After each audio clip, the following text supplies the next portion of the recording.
नमस्कार, जय श्री राम। स्वागत है आप सबका आपके अपने चैनल में सौरभ्स एस्ट्रो सॉल्यूशंस।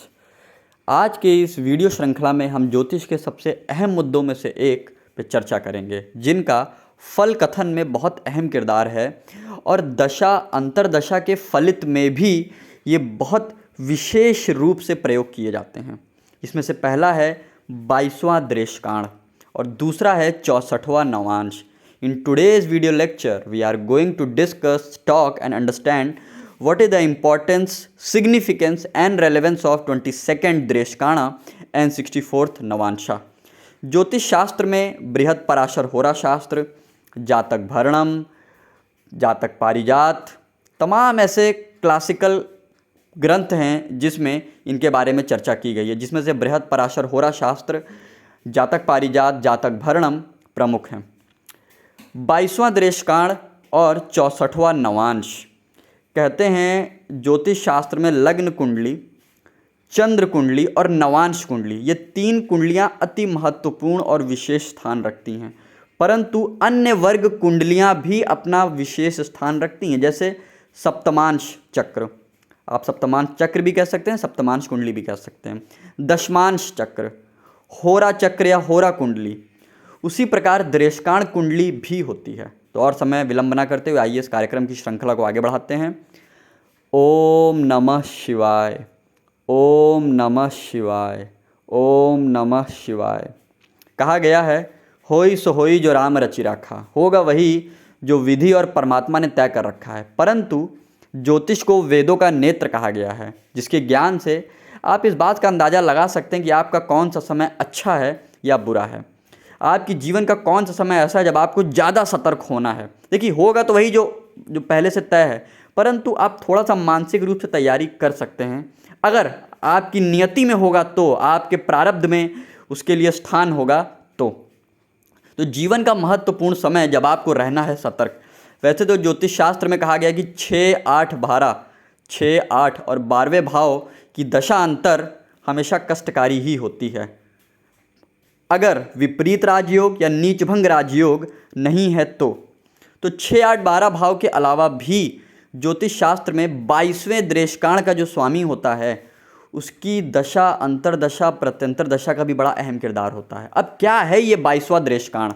जैसा कि मैंने बताया, लग्न कुंडली और चंद्र कुंडली के अलावा, चंद्र कुंडली आप सब जानते हैं, चंद्रमा को आप जहाँ चंद्रमा बैठा है उसी को आप पहला भाव गिन लीजिए वहाँ से और वही आपकी चंद्र कुंडली बन जाती है। आप सब चंद्र कुंडली और लग्न कुंडली के बारे में जानते हो। 22वां दृश्यकांड यानी कि D3 चार्ट, किसी भी सॉफ्टवेयर के माध्यम से या अगर आपके पास कुंडली हो तो उसमें आप षोडश वर्ग यानी वर्ग कुंडलियों को खोलिए, उसमें एक कुंडली होती है, उसे हम बोलते हैं D3 चार्ट। वैसे तो इसकी गणना कैसे की जाती है मैंने स्क्रीन पर आपको दिख रहा होगा, परंतु इसका एक बेहद सरल सहज तरीका है। आप अपनी लग्न कुंडली के अलावा आप अपने सॉफ्टवेयर में, आप जो कुंडली में आप देख रहे हो उसमें आप D3 चार्ट खोल लीजिए। Open your D3 chart and count the 8th house and see the 8th house what the sign is written over there. अपनी दृश्यकांड कुंडली में यानी कि अपने D3 चार्ट में देखिए कि उस D3 चार्ट में अष्टम भाव में कौन सी राशि है। नोट करिएगा मैं क्या कह रहा हूँ। अपने D3 चार्ट यानी कि अपनी दृश्यकांड कुंडली में देखिए कि अष्टम भाव में कौन सी राशि है। उदाहरण के तौर पे अगर सिंह राशि है तो यानी कि आपके 22वें दृश्यकांड के स्वामी बनते हैं सूर्य, क्योंकि सिंह राशि का स्वामी होता है सूर्य। उम्मीद है आपको समझ में आ गया होगा। और इसको खरेश भी कहते हैं। हालांकि कई ज्योतिषी उत्तर और दक्षिण भारत में 64वें नवांश के स्वामी को भी खरेश कहते हैं। खरेश मतलब खर, जो बुरा हो, जो कष्टकारी हो, जो कड़वा हो, जो अच्छा ना हो। अब उसी प्रकार बात करेंगे 64वें नवांश की। देखिए, लग्न कुंडली तो आप सब जानते हैं और मुझे उम्मीद है कि आप सभी D9 चार्ट यानी कि नवांश कुंडली को भी भली भांति जानते होंगे। कहते हैं लग्न कुंडली के साथ साथ नवांश कुंडली को देखना भी अति महत्वपूर्ण और अति आवश्यक होता है। अब 64वें नवांश की गणना कैसे करें, यहाँ एक बात मैं बताना चाहूँगा। बृहद पराशर होरा शास्त्र ये कहती है कि जब भी 64वां नवांश देखिए तो लग्न कुंडली से यानी कि लग्न से, चंद्र से और सूर्य से भी देखना चाहिए।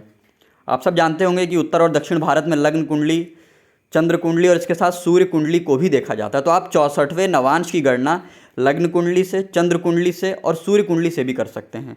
यहाँ मैंने लग्न कुंडली से बताया है कि लग्न कुंडली से कैसे देखें, क्योंकि आप सब जानते हैं लग्न का मतलब क्या होता है, आपका शरीर, आपकी आत्मा, यही आपका लग्न है।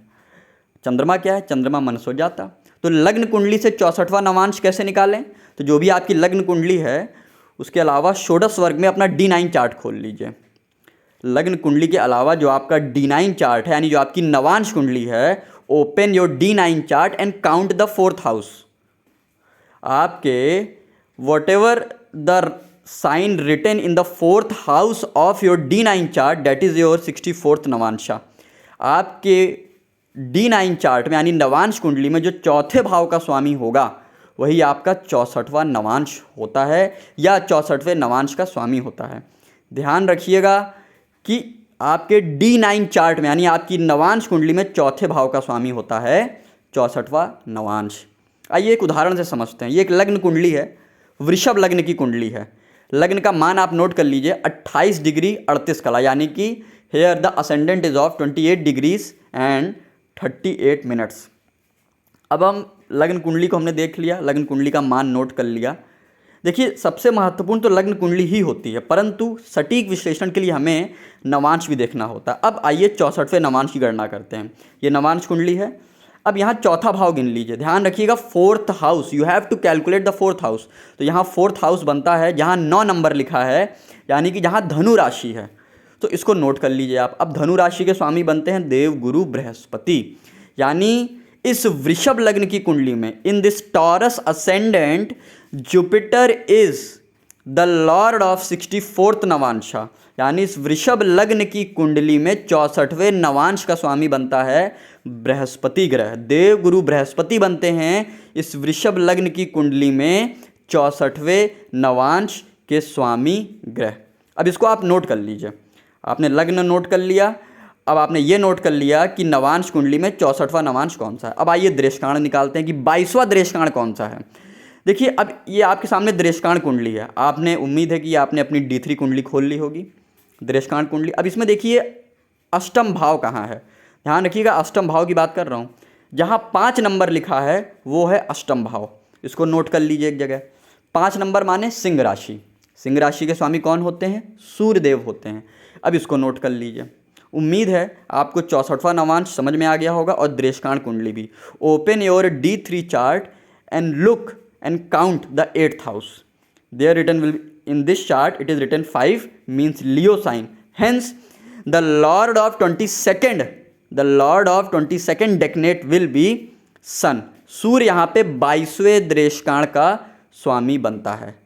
अब वो महत्वपूर्ण समय जब आपको सबसे ज़्यादा सावधानी बरतनी है, जब सूर्य में गुरु का अंतर आए या गुरु में सूर्य का अंतर आए, या कमोबेश ऐसी स्थिति हो जाए गोचर में कि सूर्य अपनी राशि में हो जाए और गुरु अपनी राशि में हो जाए, और अगर ये षड्बल में कमज़ोर हैं, पापक ग्रहों से दृष्ट या युत हैं या पीड़ित हो रहे हैं और इनका अंतर प्रत्यंतर आ जाए तो वो समय अत्यंत कष्टकारी होता है। और अगर आपका लग्न लग्नेश भी कमज़ोर है तब हो सकता है मृत्यु तुल्य कष्ट हो जाए।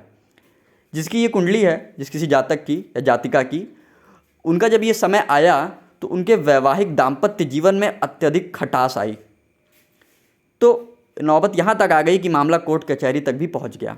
तो कहने का मतलब है जब भी 22वें दृष्कांड में 64वें नवांश का अंतर प्रत्यंतर आएगा तो तकलीफ होगी।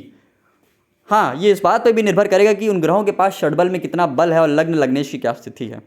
हालांकि वृषभ लग्न में in the Taurus ascendant Leo sign comes in the kendra, सूर्य की राशि सिंह केंद्र में आती है।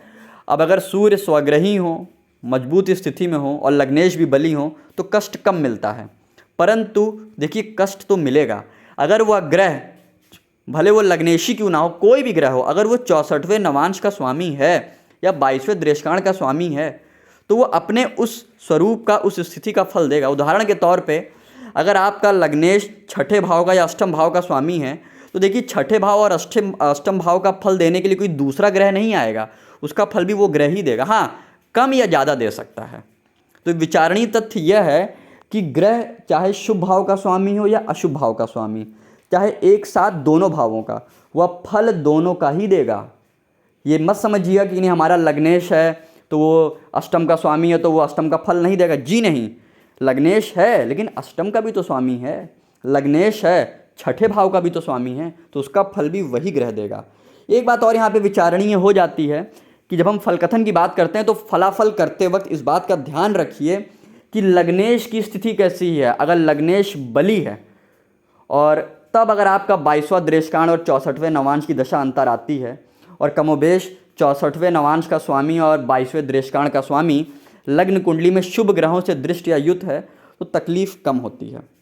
शास्त्रों में तो यहाँ तक कहा गया है कि अगर 22वें दृष्कांड और 64वें नवांश का समय चल रहा हो और कहीं चंद्रमा आपके अष्टम भाव के ऊपर से गोचर कर रहा हो तो कभी कभी मृत्यु तुल्य कष्ट भी मिल सकता है।